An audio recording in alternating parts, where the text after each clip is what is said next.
নমস্কার বন্ধুরা, আমার চ্যানেলে সকল দর্শক বন্ধুদের স্বাগত জানাবো আরেকটি নতুন পর্ব দেখার জন্য। আজকে কম ঝামেলায় সাদামাটাভাবে ডালিয়ার খিচুড়ি আমি রান্না করব। অনেক সময় কম ঝামেলায় কিছু রান্না করব বলে ইউটিউব সার্চ করে আমরা দেখি, সেখানে এত কিছু দেওয়া থাকে যে সব কিছু জোগাড় করার কথা ভেবে অর্ধেক খাওয়ার ইচ্ছা কিন্তু এখানেই মরে যায়। সেই রকমই একটা কমেন্ট আমার কাছে এসেছে, সেই জন্য আজকে সাদামাটাভাবে ডালিয়ার খিচুড়ির রেসিপি আপনাদের সঙ্গে শেয়ার করছি। ভিডিওটা যদি ভালো লেগে থাকে সবার সাথে শেয়ার করবেন, পাশাপাশি ভিডিওতে একটা লাইক আর চ্যানেলটাকে সাবস্ক্রাইব করে আমার পাশে থাকতে ভুলবেন না। তো আমি সাদামাটাভাবে কিভাবে ডালিয়ার খিচুড়িটা রান্না করলাম, ভিডিওটা সম্পূর্ণ দেখার জন্য আমার পাশে থাকবেন। প্রথমেই কড়াইতে মেজারমেন্ট কাপের 1 কাপ পরিমাণ মুগের ডাল ভেজে নেব। ওজনে যদি মাপতে যাই তাহলে এখানে 200 গ্রাম মতন মুগের ডাল আছে। মুগের ডালটা প্রথমে একটু হালকা লালচে কালার আসা পর্যন্ত বেশ ভালো করেই ভেজে নিতে হবে। দেখুন কালারটা চেঞ্জ হয়ে গেছে। ঠিক এই সময় অ্যাড করে নেব ডালিয়া। যেই কাপ দিয়ে মেপে আমি মুগের ডাল নিয়েছিলাম সেই কাপেরই 1 কাপ পরিমাণ ডালিয়া দিয়ে দিচ্ছি। কথায় বলে চালে ডালে খিচুড়ি, যতটুকু পরিমাণ চাল দিতে হবে ঠিক ততটা পরিমাণে কিন্তু ডালটাও নিতে হবে। ডালিয়া খুব তাড়াতাড়ি ভাজা হয়ে যায়, সেজন্য আগে থেকেই মুগের ডালটা ভেজে নিয়েছি।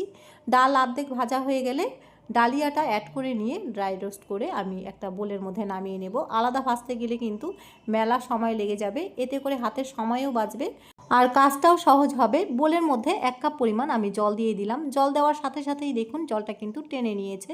ওপর থেকে আরেক কাপ পরিমাণ জল দিয়ে দেব। জল দেওয়ার পর একটু হালকাভাবে নেড়ে দিচ্ছি, না হলে সব কিছু একসাথে দলা পেকে যাবে। এবার বোলটা সাইডে ঢাকা দিয়ে রেখে একটা বাটির মধ্যে আমি একটা মশলা রেডি করে নিচ্ছি। তারপরে রান্নাটা একবারেই বসিয়ে দেব। দিয়ে দিচ্ছি 1 টিস্পুন পরিমাণ জিরে গুঁড়ো, 1 টিস্পুন পরিমাণ সাথে দেব ধনে গুঁড়ো, হাফ টিস্পুন পরিমাণ দিয়ে দিচ্ছি হলুদ গুঁড়ো, আর কালারের জন্য এখানে আমি 1 টিস্পুন পরিমাণ কাশ্মীরি লাল লঙ্কার গুঁড়ো অ্যাড করেছি। এতে করে ডালিয়ার মধ্যে খুব সুন্দর একটা কালার আসবে। সব কিছু একটু নাড়াচাড়া করে জল দিয়ে ভিজিয়ে মশলাটা আমি সাইডে রেখে দেব। এতে করে মশলাটা ফুলে উঠবে আর রান্না করতেও সুবিধা হবে। শুকনো মশলা যদি একটু জল দিয়ে ভিজিয়ে রাখা যায় তাহলে মশলাটা কিন্তু বেশ খানিকটাই ফুলে ওঠে। এদিকে একটা কড়াইতে 3 টেবিলস্পুন মতন সর্ষের তেল গরম করে নিয়ে আমি রান্নাটা একবারেই বসিয়ে দেওয়ার আগে ডুমো করে কেটে রাখা আলুগুলোকে বেশ লাল লাল করে ভেজে নিচ্ছি। আলুর গায়ে আগে থেকেই লবণ হলুদ মাখিয়ে নিয়েছিলাম। খিচুড়ির মধ্যে যদি এভাবে আলুগুলোকে বেশ লাল লাল করে ভেজে দিই তাহলে সম্পূর্ণ রান্নার স্বাদটাই কিন্তু চেঞ্জ হয়ে যাবে। একবার এভাবে রান্না করে খেয়ে দেখবেন। আর আলুর মধ্যে দেখুন খুব সুন্দর একটা লালচে কালার এসে গেছে। ঠিক এই সময় আমি একটা প্লেটের মধ্যে তুলে নামিয়ে সাইডে রেখে দিলাম। ওই একই তেলের মধ্যে ফোড়ন দিচ্ছি শুকনো লঙ্কা তেজপাতা একসাথে। একটা শুকনো লঙ্কা মাঝখান থেকে ভেঙে দিয়েছি, সাথে গোটা জিরে 1 টিস্পুন পরিমাণ দিয়ে এবার ফোড়নের মধ্যে একটা মিষ্টি গন্ধ আসা পর্যন্ত ফোড়নটাকে হালকা লাল করে ভেজে নিতে হবে। ফোড়ন কিন্তু খুব বেশি পোড়ানো যাবে না। ফোড়নের মধ্যে হালকা একটা লালচে কালার আসলেই কাঁচা লঙ্কা আর আদা বাটা একসাথে দিয়ে দেব। 1 ইঞ্চি আদা আর 4 থেকে 5টা কাঁচা লঙ্কা একসাথে বেটে নিয়েছিলাম।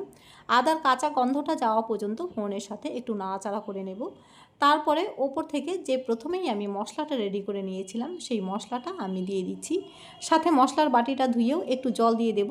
এবার মশলাটাকে কয়েক সেকেন্ডের জন্য একটু ভালো করে কষিয়ে নিতে হবে। মশলা কষে গেলে ওপর থেকে ভেজে রাখা আলুগুলো দিয়ে নেব। একই সাথে আমি ভিজিয়ে রাখা ডালিয়াগুলোও দিয়ে নিচ্ছি। এদিকে দেখুন ডালিয়াগুলো সমস্ত জল টেনে নিয়ে বেশ খানিকটাই ফুলে উঠেছে আর ডালিয়াগুলো কিন্তু ঝরঝরেও হয়ে গেছে।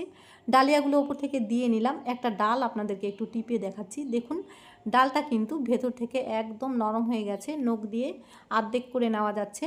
এই ডালটা সেদ্ধ হতে কিন্তু খুব বেশি একটা সময় লাগবে না। মশলাপাতির সাথে সমস্ত কিছুকে একসাথে ভালো করে কষিয়ে নিয়ে যেই কাপ দিয়ে মেপে আমি চাল ডাল নিয়েছিলাম সেই মেজারমেন্ট কাপ দিয়েই আমি 4 কাপ পরিমাণ জল দিয়ে দেব। যতটা পরিমাণ চাল ডাল নিতে হবে তার ডবল জল দিতে হবে। 2 কাপ জল দিয়ে আমি আগে থেকেই চাল ডাল ভিজিয়ে রেখেছিলাম। আর ডালটা কিন্তু অনেকটাই নরম হয়ে এসেছে। এই ডাল আর চাল সেদ্ধ হতে কিন্তু খুব বেশি একটা সময় লাগবে না, আর ডালিয়া খুব তাড়াতাড়ি সেদ্ধও হয়ে যায়।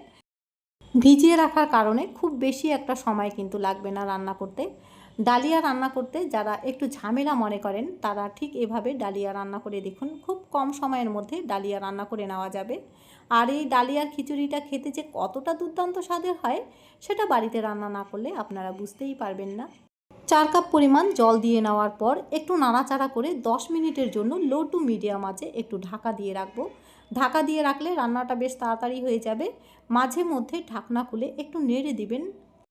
ডালিয়া কিন্তু ঘনই খেতে বেশি ভালো লাগে, তবে আপনারা যদি পাতলা খেতে চান ঢাকনা খুলে প্রয়োজন বুঝে একটু জল দিয়ে নেবেন।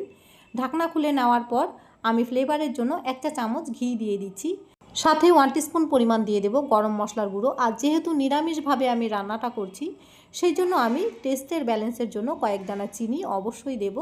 এবার সমস্ত কিছুকে কয়েক সেকেন্ডের জন্য বেশ মজিয়ে রান্না করে নামিয়ে নিলেই নিরামিষ ডালিয়ার খিচুড়ি আমাদের পরিবেশনের জন্য একদম রেডি।